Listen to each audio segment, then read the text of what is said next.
శ్రీకృష్ణుడు భవిష్యత్తులోకి వెళ్లి చూస్తే బార్బారికుడు పాండవుల తరపున యుద్ధం చేసి కౌరవులందరినీ నాశనం చేస్తాడు. తరువాత పాండవులను కూడా నాశనం చేస్తాడు. శ్రీకృష్ణుడు భవిష్యత్తులో నుంచి బయటికి వచ్చి బార్బారికుణ్ణి పిలిపిస్తాడు.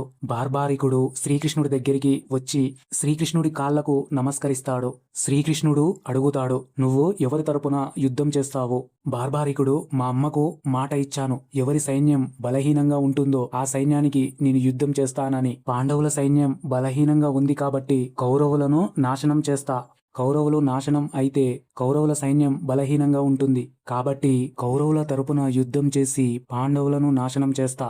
శ్రీకృష్ణుడికి అర్థమైంది ఏంటి అంటే బార్బారికుడు యుద్ధం చేస్తే ఏ సైన్యం మిగలదు అని. శ్రీకృష్ణుడు, బార్బారిక, నువ్వు నా భక్తుడివే కదా, నాకొక వీరుడి తల కావాలి అని శ్రీకృష్ణుడు అడుగుతే, మీరు ఎవరి తల కావాలో చెప్పండి, నేను తీసుకొచ్చి ఇస్తాను అని బార్బారికుడు శ్రీకృష్ణుడికి మాట ఇస్తాడు. శ్రీకృష్ణుడు, నీ తల కావాలి బార్బారిక అని అంటే బార్బారికుడు, శ్రీకృష్ణ, నేను కురుక్షేత్ర యుద్ధం చూడాలని నాకు కోరిక ఉంది. శ్రీకృష్ణుడు, బార్బారిక, నీ తలను కోసి ఇచ్చినా నీ తలలో ప్రాణం ఉంటుంది. కురుక్షేత్ర యుద్ధం జరిగేటప్పుడు నీ తలను కురుక్షేత్ర యుద్ధం చూసేటట్టుగా ఒక ప్రదేశంలో పెడతాం. బార్బారికుడు తలను కోసి శ్రీకృష్ణుడికి ఇస్తాడు. మీకు ఒక డౌటు రావచ్చు, శ్రీకృష్ణుడు తల అడిగే బదులు బార్బారిక నువ్వు యుద్ధం చేయకూడదు శ్రీకృష్ణుడు అంటే సరిపోయేది కదా. బార్బారికుడు తన తల్లికి మాట ఇచ్చాడు, బలహీనుల సైన్యం ప్రక్కన యుద్ధం చేస్తానని.